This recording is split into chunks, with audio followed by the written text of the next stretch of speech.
I just can't. I can't keep up with these Arsenal injuries. I don't want to hear it anymore. Do you know what I'm saying? Like my confidence. You see, like 2 weeks ago, I was buzzing. Now I'm just like, I need some good how's your news. confidence? Is it high? Yeah, not good.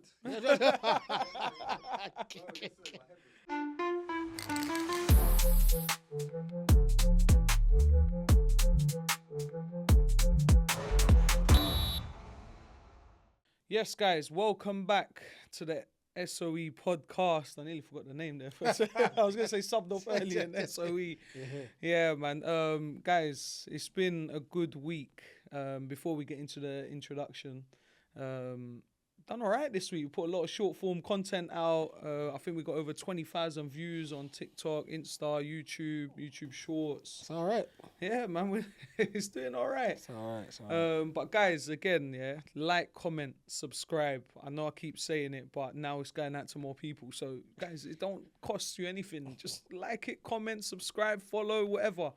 Everything helps. But yeah, let me introduce myself anyway. Tez, aka the Gaffer Tez. With George, aka Coach Carter.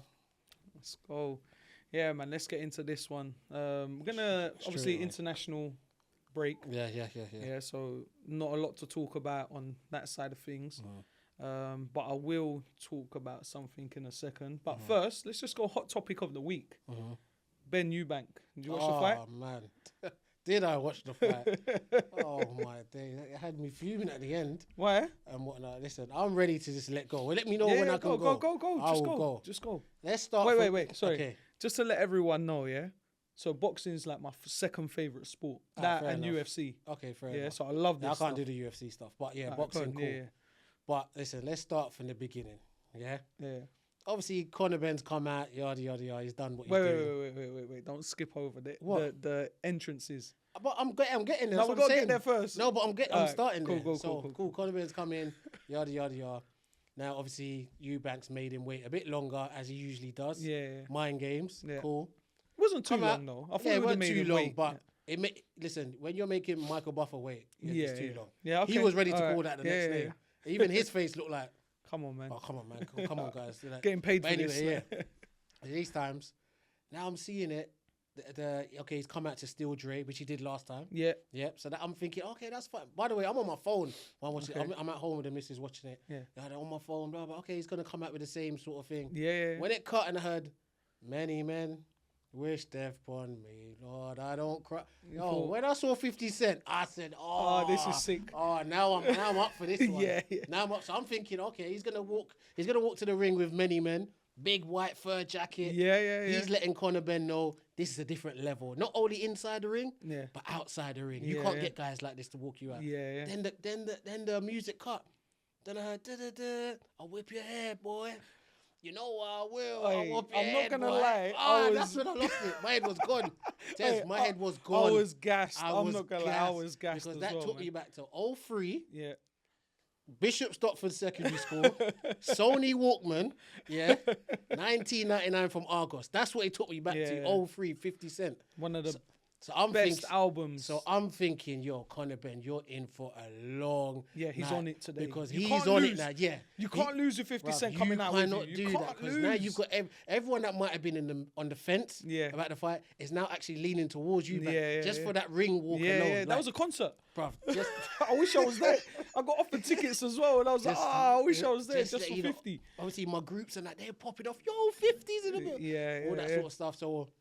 especially for our generation, because I think Eubank's our generation as well. I think it's 36. Yeah, so it's our generation as well. Yeah, so that's getting all of us gas. Now, the fight starts now, and I'm thinking I'm into round 5 now. But in my head, I'm like, okay, it's about to be halfway through, and normally I'm always on to commentators for being biased. They were quite they were a little bit biased. They're a bit biased towards Benn, but I'm like, cool. But I'm thinking, okay, I haven't even given him a round.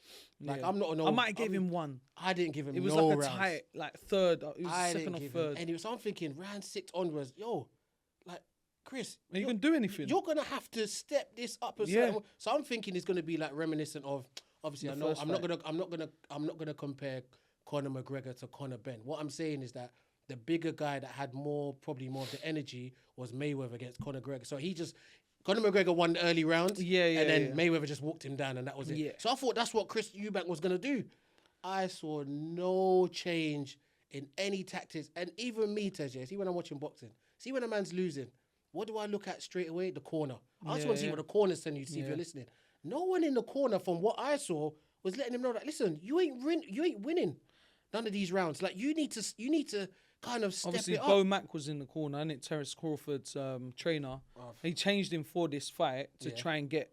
Listen, Terence Crawford, Chris Eubank Jr. That's a different level. Different level. That's a different Crawford is like the best of the best. Listen, maybe one of the best ever. Like, my favourite fighter. One of the best he's ever. been my favourite fighter for years because the guy's a killer, but also technically just on point. He is one of the things. But even I'm not hearing nothing from the corner. Then it's getting to the later rounds. I'm like, is this guy just going to be just happy just to peer it out? So then now, when he's getting knocked down, the way he got up just lets me know that, listen, I've lost the fight, but I just don't want this guy telling people that he knocked me out.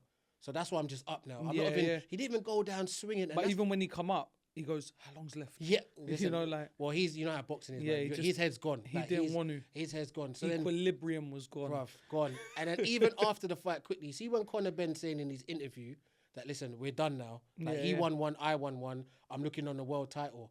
Like, that is even letting you know how poor his performance was. Because when he beat Conor Benn, the first one, people didn't mind the second one. Why? Because Conor went down swinging. Like, he didn't get embarrassed. He didn't get... So everyone was looking forward to the second one. But the way Eubank performed, who's looking forward to the third one? Nah. Because remember, what I don't like as well with Eubank afterwards, I know people saying, oh, he took it like a man or whatever it is and no excuses. But when you come on camera and you start saying, oh, well, how I felt the last couple of months, but I don't want to make no excuses. And listen, I don't want to hear that from boxers. As a fan, I don't want to hear that from boxers because what it is that a lot of people put money on Eubank. Yeah. Why didn't you tell those people that what you was going through before they put money on you? Because everyone's assuming. Don't gamble. But guys, obviously you don't gamble. But what I'm saying is that's why I don't have no sympathy for fighters when they come afterwards and say, well, I've been going through stuff. Because you know why? Let's be honest, yeah. Chris Eubank has always been above average fighter.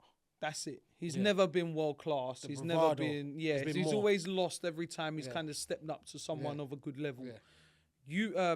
Conor Benn just really isn't it. He's just aggression and whatever. And what happened this fight? There was definitely something wrong with Eubank. Whether he just didn't have the hunger, or there was something wrong. I know he's saying that he's expecting twins and stuff like that. No, I'm just saying. But maybe he just thought, you know what? One last real payday. This is what's going to get me paid, because the fight was bad. It was just one-sided. One thing I'll give Conor Benn credit for, right? Mm-hmm. See the first one? He was emotional. This time, he actually boxed well. And I know Eubank didn't really do anything, but Benn he just boxed well and he looked a bit more mature. And then obviously dropped him in the final round as well. So that was quite like, it was just I'm sure 50 Cent was sitting there thinking, yo, I know I got paid for this, but who did I walk out with? Hey, like, I don't think I done my research on this. I think 50 got probably at least like $250,000 to do that. Yeah, about 200. At least about 200. Just remember, he didn't do it with the track in the background. He done it live. Mike, he tried not to. Yeah. But he ended when he was in it. But he must have been sitting ringside thinking, yo, like, I walked out with the wrong fight here, boy. I wanted to see at least like Chris Eubank do something, swing, like take a bit of a gamble, because or whatever you've got going on in the background, we're not trying to hear it, Tez. Yeah, I'm sorry. In the fight, there's got to be a stage where you think, you know what, I'm just gonna actually go and try swing some punches. And that's what I'm saying, Tez, in terms of, listen, all of us here are fans, so we're speaking from a fan's perspective. Yeah, not speaking as being in the ring, putting our life on the line and stuff like that. We're talking as a fan. As a fan, it's just like, yo, come on, man. Like, you can't be putting that sort of performance. And that's why, guess what, guys? Professional athletes, that's why you call it professionals. Because what professionals do is whatever's happening at home, they don't bring it to their profession. That's why they're called professionals. They perform under the pressure. You know what I'm saying? Under the pressure, under what's going on at home and stuff. That's why you get paid what you get paid, and then we pay to watch you. Yeah. Because you are the elite of the elite. The thing is as well, Eubank's never been like a massive puncher. He's always been quick and sharp with his punches. So when I was like, he's done. Like after, like you said, round 5, You're like, he's not getting into this fight. Round like, 3, Tez. This is what I'm saying. Round 1, if we're really deep in it, it was from round 1. He was never in the fight. He lost every round pretty much. Let me tell you why it even made it worse. My missus, who don't even really watch boxing like that, I'm watching it with her. In the ring, when everyone's in the ring, she's like, oh, what's wrong with Eubank? I said, what do you mean? Oh, it's not. He doesn't look like, he looks dazed. He looks like he's not there. I said, what do you mean he looks like he's not there? She's like, you know what? I don't know about boxing, but I'm going with Benn. Yeah. I said, really? Have you seen the last fight? Yeah. So I'm going. Benn looks like he's ready to fight, and Eubank just looks like he's just staring into the. I don't know where he's staring. I'm like, what? But how the fight panned out, I'm like, wow, You know what? It was, for us as fans, it was a bit of a letdown because we wanted to see the scrap again and the emotion. But I think the emotion was taken out of it this time because of, like, yeah, there's the history and the legacy and stuff like that. But it was just like, overall, this one was just a letdown. Even the build-up, they were too calm. They weren't really going at each other like the first one. There was egg slapping and this and that and back and I think because of social media. I think because of the first fight, that's a lot of evidence already put out there for what people are going to expect. Whereas the fight that didn't happen before, because we haven't seen the fight, the egg slapping and all, that's the big build-up. But now we've had the first fight, I think guys are looking at, okay, Conor, well, how are you going to adjust? And then Eubank, you just got to do more of the same thing. Yeah. But for Eubank to give out that sort of performance. He looked dead, man. He just looked like, I'm taking this last big payday and I might return. I might For the trilogy. No, there's going to be no... They said it before anyway, that there was no trilogy. I'm saying for me, obviously, it depends on what's that boxing guy's name is.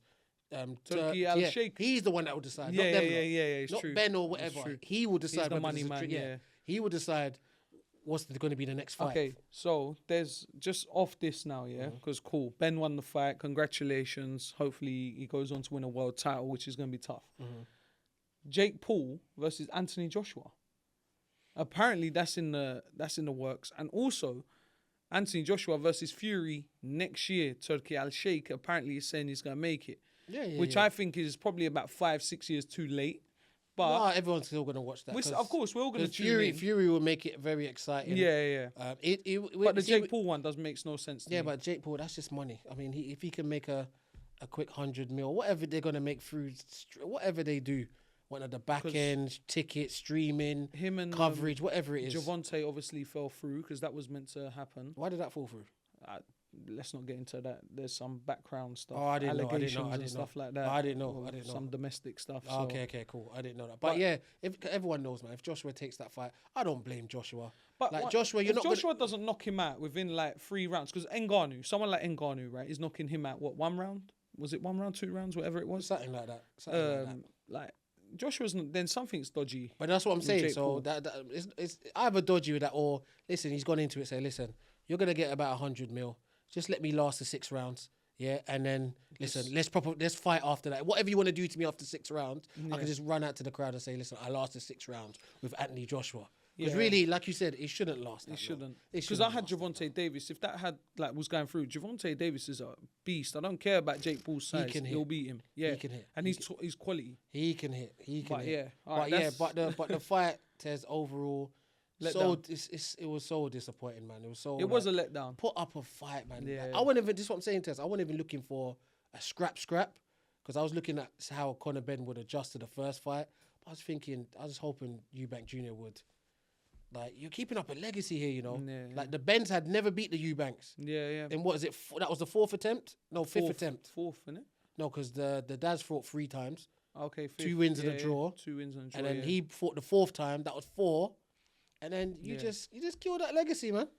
Yeah, well, now they're both expecting children at the same time, so maybe in 20 years when we're 60s, we might see again, you know what I mean? Listen, we'll see, man. We'll see. But yeah, man, that's just a quick boxing. This is what happens when there's no football on, guys. We start talking about boxing. No, but it's good, man. Nah, of course, look, we love every sport, innit? Like, I like NBA, like right now, Shea Gilgeous-Alexander, my guy, OKC, they're 13-1. Yeah, they're doing their thing. Yeah, NFL, obviously, we follow that as well. Yeah, Lamar Jackson, shout out. Lamar Jackson. That's Jackson. Jaden Daniels, quick, speedy recovery. Yeah. So it's cool, man. It's cool. Yeah, man. So let's get on to our Coaches Corner segment. So we've got a couple stuff that we're going to talk about. So as coaches and as football fans as well, One thing we're going to talk about is injuries and burnouts in football. Now, international week. Remember when I said I'm looking forward to international week because I need all my Arsenal boys to rest? That didn't happen. Yesterday or whenever it was, Saturday, Friday, I don't even know anymore. Brazil against Senegal. Which is a good game to watch, by the way. Yeah. That was a good game. Senegal haven't lost in ages. 2 years, yeah. Yeah. Gabriel goes off, groin injury. So we don't know the full extent of it. On his home turf. Oh, honestly, we're jinxed, man. I don't know what's going on. What's this juju going around? Listen, it's a squad game, I got told. It's a squad game. So I need the next centre-back to step up for Arsenal. I'm just done with the injuries. But listen, it might not be too serious. You got to see. I hope not, man. I hope not. I know Calafiori's injured as well. No, I think he's back. Calafiori's all right. Is he all right now? Yeah. Thank God for that. Yeah, we need. He'll probably come in on Mosquera or whatever you called him. Yeah. They'll probably come in, but it shouldn't be. Groin injuries, you just don't know, innit? Like, they sound sometimes worse than they are. I think it was 5. Oh, it was 5? That'd be even better. Yeah, maybe. Okay. Well, let's see what they're assessing, because the thing is, George, we come back North London derby. You want Gabriel, then we got Bayern Munich, then we got Chelsea, and it's just like, please, guys, man. Yeah. It's got. But listen. Anyway, forget Arsenal for a second. The question was injuries and burnouts in football. Why do you think there's so many injuries happening right now? Like in just worldwide, it just seems like so many people getting injured. I think the pain threshold's not there as before. Okay. Because just even listening to professionals in how they used to train to how they are now. Yes, there's more like the medicine side, the science side is much better, but the body doesn't look like it can take the workload that it's supposed to take because of there's so much caution. There's so much. Well, you've trained an hour and a half today, so you can't do any extras. You can't get those balls out and start doing extra runs after training or this or that. So that means the body's not used to that intensity back to back to back to back. Like even sometimes I can only speak to the club that I support, Man United. Those players used to always talk on interviews and say, listen, some of the training sessions was harder than the games. The way we used to be so intense in training. I don't think that intensity is there like that across the board with training nowadays because of analytics and stuff. And why am I? I'm not against analytics. I'm just saying that's in the game now. So you will have a player do, like I said, a 2-hour training session. Well, I need to work on my ball striking, or I need to work on some extra sprints. You can't do that because what the data says is that if you do that, it brings your percentage down, potentially your performance percentage by 5%. And next thing you know, a player, okay, cool. I guess I can't do any training. So for me, the extra injuries that's been happening, it's not like, there's more football now than before. Yeah, there's more football than internationals put together. But for me, I don't think the pain threshold in footballers' bodies are there like it used to be. And definitely not, because I was even watching like games from back in the day. Some of the tackles. The tackles that were going in, and they were like, that's a yellow card. These days, that's a straight red. Like, studs up, like jumping 2-footed with both studs up. It's mental. And I'm looking at it and I'm thinking, these guys, but the thing is, back then, there wasn't as much awareness. Like you said, the analytics and everyone in the background now, they're searching everything and testing everything. But with these guys now, it's like every time it's like a sprint, hamstrings. I've seen more hamstrings go, but you said something key. Maybe it's because there's so much football now. And is it different? Is it more intense? Is it more like than it was back in the day? Oh my God, sorry, I need to say this. So I was watching highlights, Do you remember when Brazil beat England? I think it was in the quarterfinal of the World Cup when Seaman got lobbed. Yeah, by Ronaldinho. Yeah, so I was watching it, George, the pace of that game was horror. I thought I was watching vets. Really? I'm going to show you the highlights that I was watching. And I'm like, bro, when did this happen? I thought it was like old school Ronaldo. I was like, when did England play Brazil, like old school? The pace of the game was so slow, and how it was so open. Like the game was like midfield. You see, like now, you don't really see midfields open. Everyone's tactically like... Because everyone's scared to lose. Yeah. Like, obviously, back then, we spoke about this before, but there's no real mavericks in the football anymore, and you can't just freely run around. So now, like, when I watch that game, and I'm going to send you the link so you can watch it, but it was, like, so open. I'm thinking, is it more intense now? Is everyone just focus more on defending and being organised and making sure that they're back in position ASAP. Or they're worried about, this is a good player because this is how much KMs he's done this match. Yeah. Oh, he's the stats that come on Sky or whatever, Sky Sport, BBC, whatever it is. Oh, yeah, he ran 8 kilometres today. Yeah, but what did he do? He ran 8 kilometres. That's great. That's on the chart sheet and whatever. But what did he do? See, back in the day, it would be like 1 or 2 of them players would get them sort of 10 kms. Like, oh, he's the runner of the team. That's your job. Yeah, but without telling us analytics-wise, we can see it with our eyes. Yeah. We can see that he's the runner. That's your job. The workman. Yeah. That's your job over there. Like, he's the...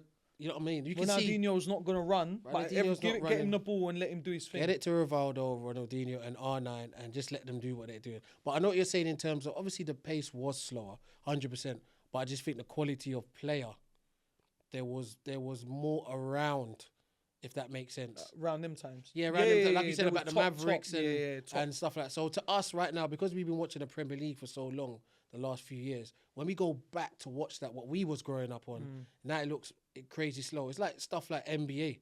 You look at NBA in the 90s, I look at NBA now when they're running up and down the court threes. It's just evolution of just the athlete. There's more athletes now playing sports. Instead of back in the day, it was more guys who were very elite at the sport playing the sport. Now they didn't have to be as fit and hit certain numbers. There you go. They could just kind of just be themselves. Just make sure that when you get the ball, this is your job. Go and score, create chances. You don't need to worry about your left back's going to do his job. And that's why people say a lot of times now the players of the 2002s and all that stuff couldn't play in today's game because it's just quicker and stuff like that and whatnot. But which I think is a silly argument anyway because it's just different times. It's just like the Pele's era and whatnot. Yeah, it's different. You know what I'm saying? It's just different. Maradona's era, like everything just. But it's just. I'm gonna say this right now. Them boys in that era from like 96 to 2004 can play in any era. Like them top boys. That's for me. Listen, even before that, the Maradonas, Pele's. I'm just saying from like where we were. Them guys can play in any era. But for me, just going off what you're saying.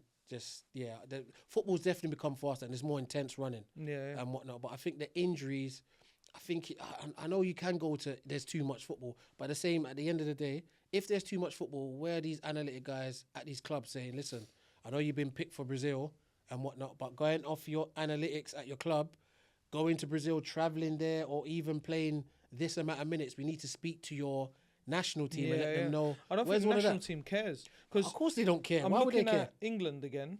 Rice played 90 minutes, and I think Saka played 90 minutes again. And I'm just like, guys. But he needs to build for the World Cup. Yeah. When's he going to build for the World Cup? I don't know how this new, obviously we spoke about it a couple of times, the 3 weeks of internationals might slow things down.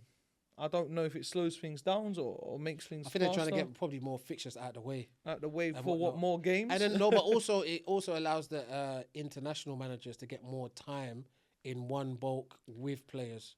Yeah, listen, there's pros and cons to both. Yeah. There's pros and cons to both. But I just don't, all in all, my mindset, I don't think the pain threshold is there in athletes' body, especially football. I don't think it's there like it used to be. But how? Because that, you know what, I know how. Because sometimes these analytics, remember, everybody's body is different. Yeah.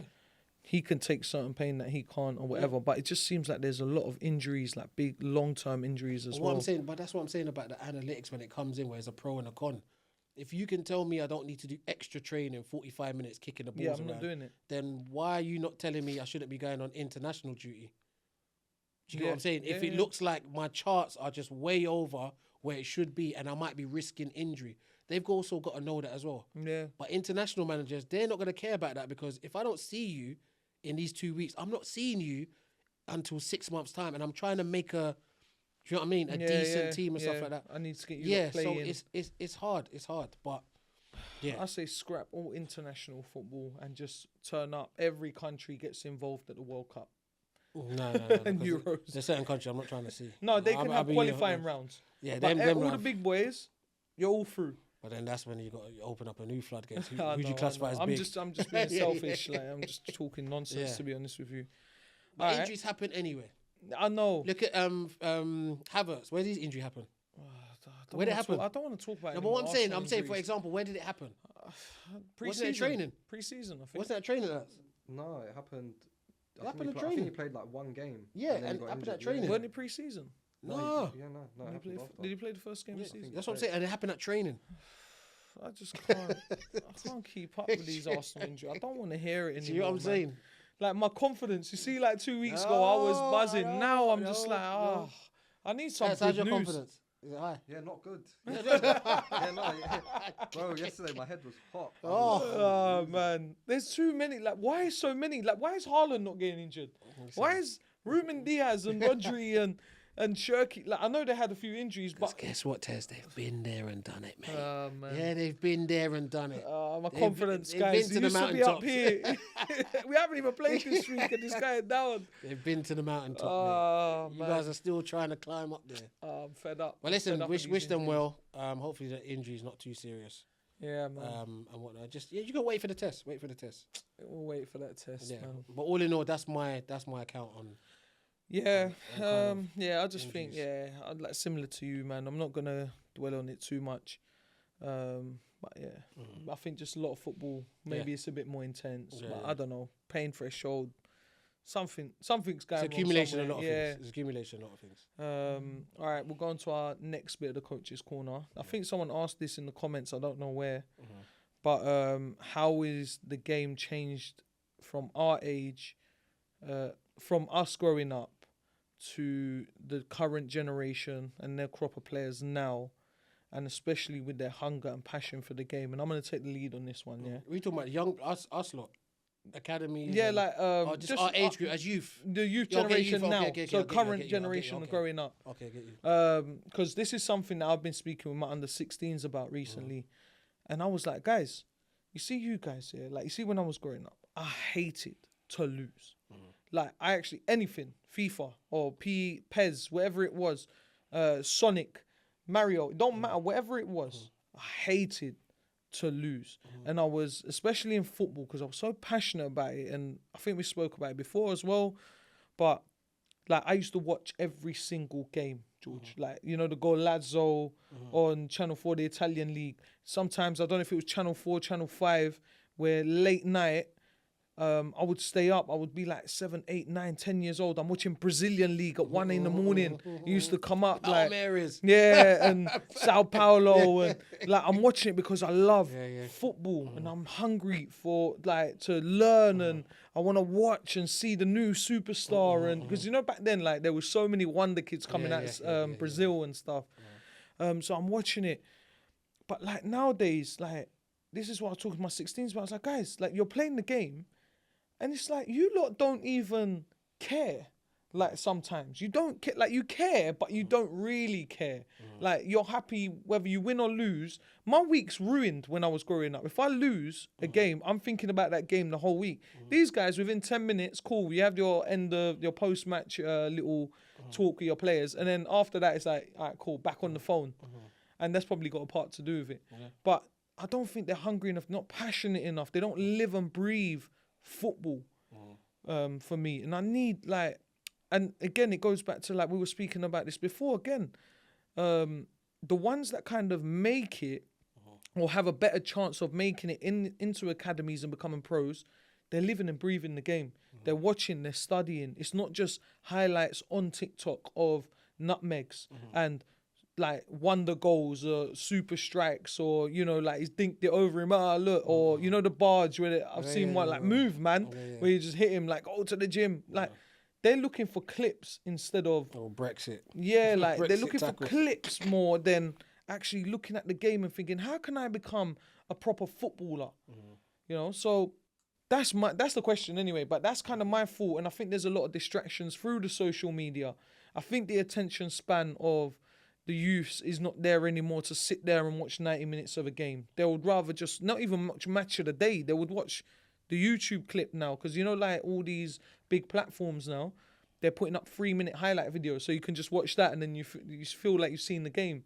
But so much happens in that game that they don't see, and then that's what's missing from them in a game where's the work rate? Where's the hard work? Yeah, Salah scored a wonder goal, but guess what? Salah was working back as well and getting in the right position and pressing at the right time and being in the right position to receive passes and getting his team out of trouble when they need it.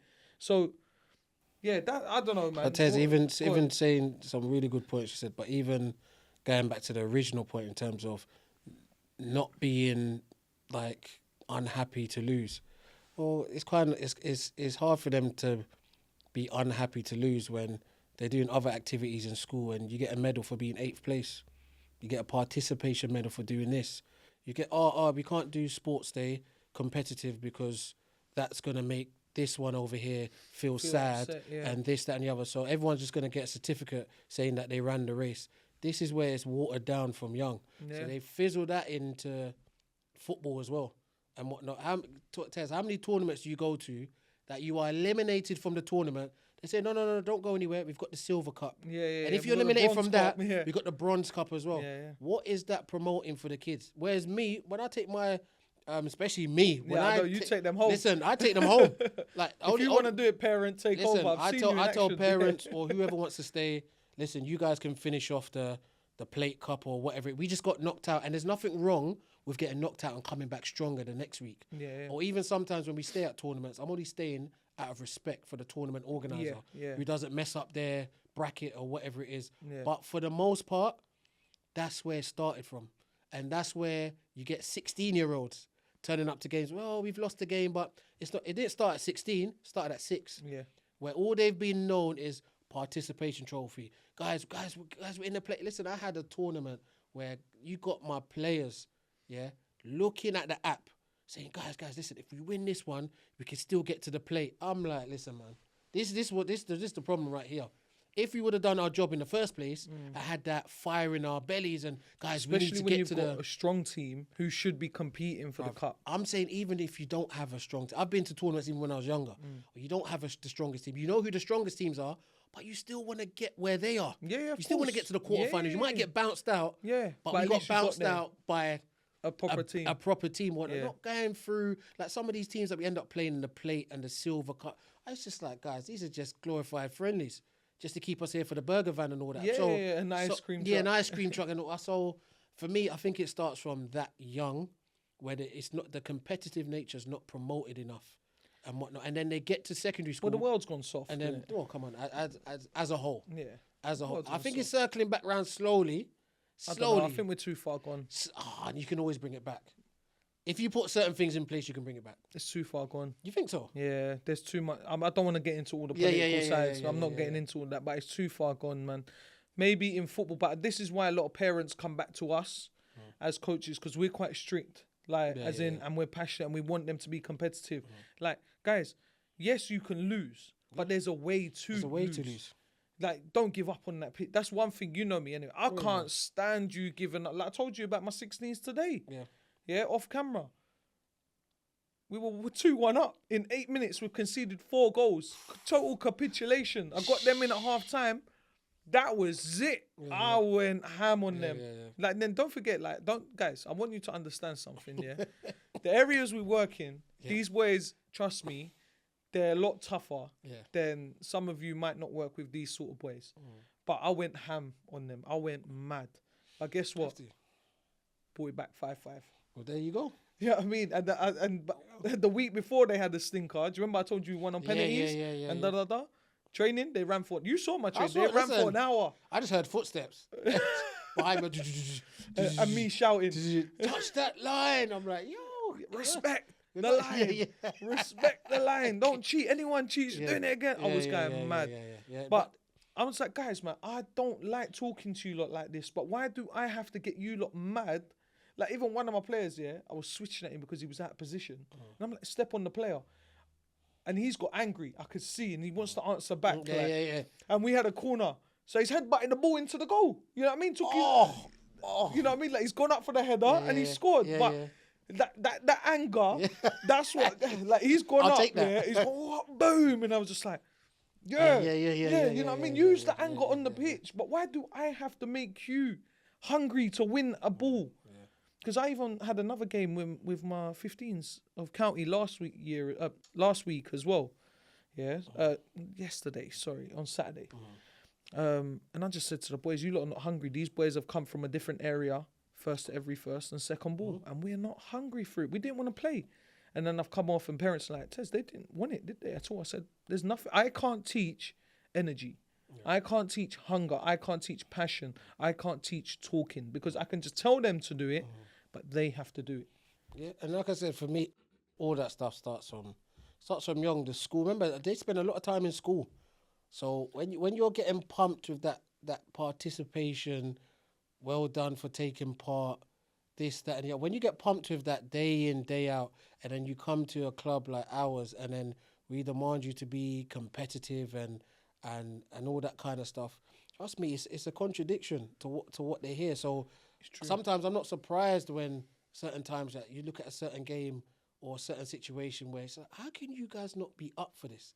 Like, how can you not? Like, for example, I take certain players if they go to academies, or sometimes academies invite our teams to come in and whatnot, and they don't show their best performance, like energy-wise. Forget performance-wise and decision-making. That comes with whatever. But, like, energy-wise. And I'm just like, you're at these training grounds, and this don't get your juices going. Like, this don't get you, like, yo, we're at Spurs' training ground. I'm up for it. Like, this is... But you know why? Because everything is given to them. Yeah. Because everything's given to them. Oh, guys, Tottenham training ground and all that stuff. Oh, that's normal. Arsenal training. Oh, that's normal. This. Oh, West Ham training ground. Oh, yeah, it's normal. Like, do you get what I'm saying? It's not a big privilege to be there and whatnot. For everything that we're talking about, when they get to 16, it starts from young. That's what I feel. Yeah, man. I mean, look, put it in the comments, guys. What do you lot think? And even some of you lot, obviously, from our clubs or whatever, and your young people watching, just tell us, like, what is it like? You don't care about football? Like, you like to just play it and you don't study it? Because remember, this is a job that you're trying to do. You need to study the job you're going to learn. You can't just go and become an accountant without studying. Yeah, and it's the same for a footballer. Studying hard as well. Yeah, you got to study properly. So, put it in the comments, guys, man.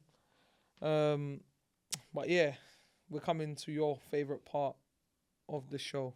Subbed off early, guys. Subbed off early. Someone has to come off that. Oh, is it that this week? So what's the scenario this week? So it's basically, let's say we're gonna have to pick one. So there's 3. But I have to pick one. We got to pick one. So 2 against and let's say it's a World Cup final. Ooh. Now all of these keepers have won the World Cup. Okay. Yeah, we're going keepers. All right, cool. Yeah, so it's all top keepers. So we've got Casillas. Okay. Legend. Okay, yeah. We got Buffon. Legend. And we've got Neuer. Revolutionary. Ooh. And we can only pick one. Yeah. World Cup final. Who we got? I mean, maybe not a World Cup. I don't know. World Cup. It's got to be just a a one-off one-off game. But it's got to be a World Cup final because they all won the World Cup. Yeah, so. but don't take their teams. Obviously. No. Forget the team. Just for them as keepers. Yeah. If you could, let's say it was a mythical team, and we had to pick one. I'd say for me, because I've had the privilege of seeing all of them, all in their prime as well. Well, you're going straight off the bat. You're saying for me, you've figured out who you're picking already. No, I'm saying I'm starting with the first one I'm going to be dropping. Oh, the first one you're dropping. First one I'm dropping. Okay, but we got to discuss them first. Let's discuss them because I don't know. This is tough because Buffon, he was unbelievable. I mean, they're all longevity. Unbelievable. Mad. So Casillas, his height alone, he was short, but he was like the best shot stopper. Yeah. And achieved everything: World Cups, Euros, European Cups, Champions Leagues, titles with Real Madrid. Like, I feel he gets downplayed, like underrated quite a lot, but he is top. And then we're talking about. So we spoke about Buffon being, obviously we know Buffon, top keeper, iconic look, the Italian keeper. You know what I mean? Like proper iconic. Yeah. And then Neuer, who just changed the game. That's another thing because Neuer was like the first real sweeper keeper playing out with his feet, and everyone looked at him and was like, "Whoa, hold on, we can use a keeper to where's he going? Yeah, dink it into the middle and play passes, distribution and stuff like that." Because I'd say probably Casillas' distribution and Buffon's distribution weren't as good, nowhere near Neuer's level. It would have been good. It's just the evolution of the game. Yeah. Like it's like Oliver Kahn and these keepers and Peter Schmeichel and that. Their distribution weren't because people weren't doing that. Nah. People were just going longer, go off the second balls and all that kind of stuff. So they weren't playing out from the back. So I don't want to really hold that against. To be fair, the way we're going now, we're gonna have Pirlo in goal soon. You know what I mean? We're gonna have them Pirlo. We're pretty much having it now, isn't it? Because Raya's distribution is unbelievable. Yeah, he does. Alisson obviously and Ederson were good at it. Yeah. So yeah, we got the first one I'm subbing off is Casillas. I was gonna say the same. I agree. Yeah. I'm subbing off Casillas. For me, it's just even though he was top. Yeah, he was top. But when I look at the other two, I'm like, nah. Yeah, it's just. Yeah, so for me, and he wasn't in a great Madrid side. I think they were going through that phase where Barcelona was starting to take over a little bit. Yeah, he was in that era. Yeah, he was definitely in that era. Yeah, he was in that little. He was in that little. It was a phase. fight. Yeah, it was a fight over there. I didn't, and with Casillas, I never felt secure fully with him. If that makes sense, like good keeper, like top legend for his country and everything. But when I top 10 keepers, he's not in there for me. Okay, top 10 ever. I don't think. And he's in there. That's why I feel like he's underrated because maybe he should be. Maybe we've got to consider him a little 10, bit 11. more. He might be Round around that number there, yeah. But for this scenario here, between Buffon and Neuer, innit? Yeah, it's between Buffon and Neuer. And the thing is, like before you carry on, yeah, Buffon is just like my childhood. You know, like where I knew this guy, and even throughout all my teenage and early 20s, this guy was still playing, and he was still top draw. Yeah. And then Neuer was like the new one that come in, and he was like unbelievable. And you thought this guy's fake. He saves everything. He can play with his feet. He's chopping strikers and stuff like that. He's doing madness on the ball. And I'll never forgive him for one save he made at the Emirates one time. Close range. I think it was Walcott.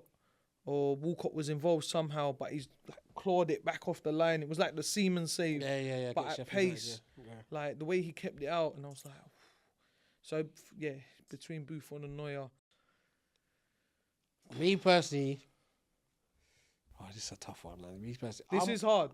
I think this one might be the most difficult. I'm gonna go with Buffon. What, subbing him off or you keeping him? No, I'm subbing off Neuer. You're subbing off Neuer early? Yeah, I think I'm subbing off Neuer. Because you know what it is? For this segment, I'm going to look at, for me, probably pure goalkeeping. Because see, when you talk about playing out from the back, it's just like comparing Steph Curry and Michael Jordan kind of thing. Like Michael Jordan's era was more of inside the paint. Yeah, doing all that stuff. Whereas Steph Curry, but he came and revolutionized the game. Neuer. Yeah, that's Neuer. I can shoot from there. I can shoot halfway. It's very. But if you just look at the players as they are and whatnot, so for this goalkeeper segment, I'm going to look at goalkeeping, like who I feel is the safest. Safer hands. And I'm subbing off Neuer, personally. All right. If I want an all-round keeper, the thing is, I'm not getting heated about this one today.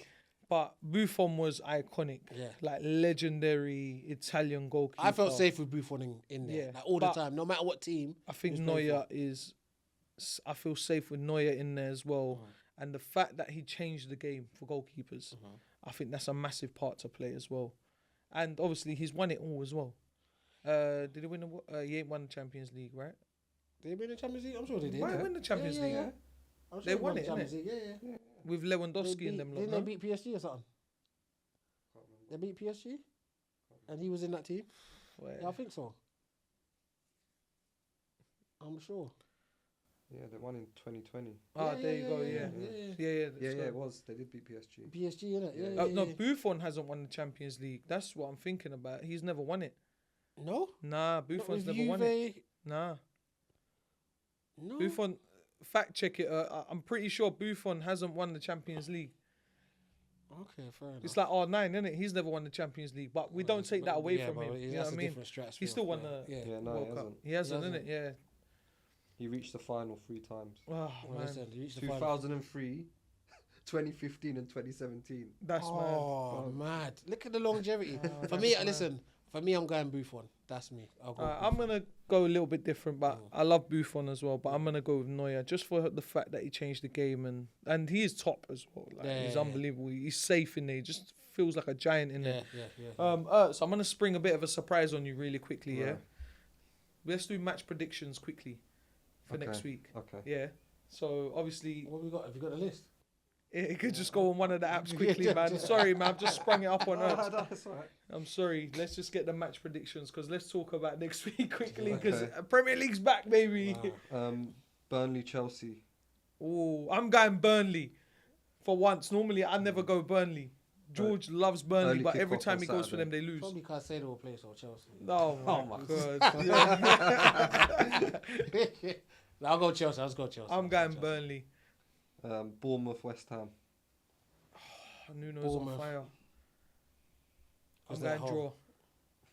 I feel Bournemouth's Yeah, light is dimming a little bit now. They're at home. They're cool. Brighton, Brentford. Brentford. Going away, Brentford. Yeah, Brentford has surprised me this season. Fulham, Sunderland. Wait, I haven't said the team yet. So I was thinking about that. I think I'm gonna go Brighton this one. Okay, cool. Fulham, Sunderland. You know what? Fulham. Forget Sunderland after what they did to us Draw. last second. Going Fulham. Draw. They drew a loss. Liverpool, Forest. Liverpool. Yeah, Liverpool. Yeah. Wolves, Crystal Palace.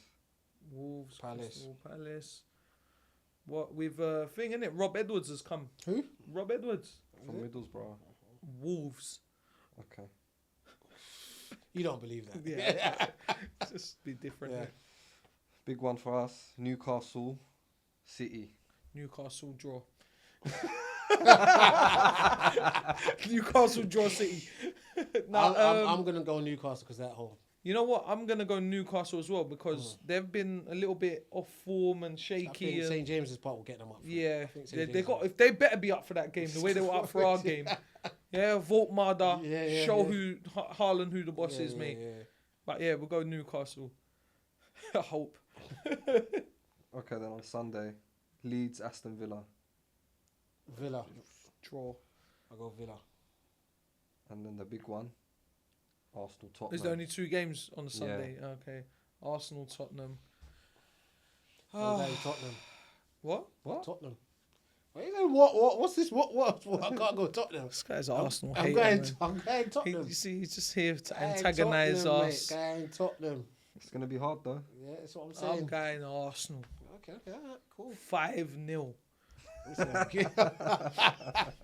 Listen, you take a 1-0 Hey, own goal listen, I'm last just minute. hoping Gabriel's Yeah. back, man. Otherwise, we're losing our best striker at the moment. I'm going Tottenham. Well, United ain't playing. Yeah, on Monday. Oh, yeah. Oh, Who's? you Oh, playing? yeah, go on. Yeah, United, Everton. Everton. Nah, United all day. All Jack day. Grealish. Under the lights. Dewsbury Hall. Under the lights. And Beto. Listen, under the lights, I'm going Old Trafford. I'm going United. Yeah, man. But, yeah. It's good that the Premier League will be back anyway. Yeah, man. We need it back. We need it back. No, Because, 100%. yeah, I don't know. How did England finish against 2-0. Albania? They won. Yeah, 2-0. Who scored? Kane scored twice. Did Saka come on the pitch? Yeah. Why? The analytics said Yeah, I you can mean, play. no, don't play. Did Rice come on the pitch? Yeah, of course, Rice started. He come off 63rd minute. Okay, that's all all right, right, that's all all right, right. that's At all least right. give him a little half an hour. Eze started as well. Of course he did. Oh, by the way, what a pass from Foden to Eze. I'm not even going to get into that. We'll Oh say that for my I don't know. God. I'm not going to get into that. The Eze. Like, Don't we- worry we about can be slapping here- it top we bins, can be but here- what a pass. We can be here for another half an hour. I'm not interested in that. Yeah, that was sort of mad. thing. That's But that just- was like a hot topic as well. I ain't That's got mad. time for tabloids like that. to be Stupidness. fair. It's just dumb. Slapped it top bins and It's what a just whatever. pass. Just Then made a and simple pass. then people just tell you that you're losing your mind, or you're. It's not that. Why you have to go to that? Okay, all right, cool.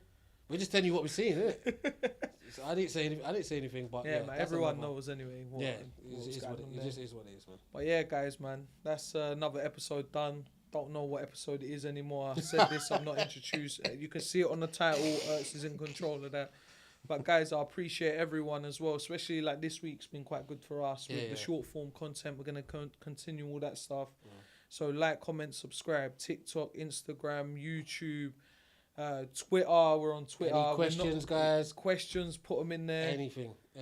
Engage with us, man. Any trios you want to hear us discuss for subbed off early, because it's hard to keep coming up with this shit. Yeah, guys. We're Put gonna in the run out of comments. players. Tell us what subbed off early. Soon we're gonna be like Heskey, Darren, Ben, Parker, Spen. You know what I mean? Like, I'm keeping Heskey. yeah, Heskey's staying on. So, Heskey was a baller. I'll keep it. Kevin Phillips. Oh, jeez. Start going back. But yeah, man, just put it in the comments, guys, man. Till next time. Yeah, man, subbed off early. Catch up with you See you guys. next week. Last one.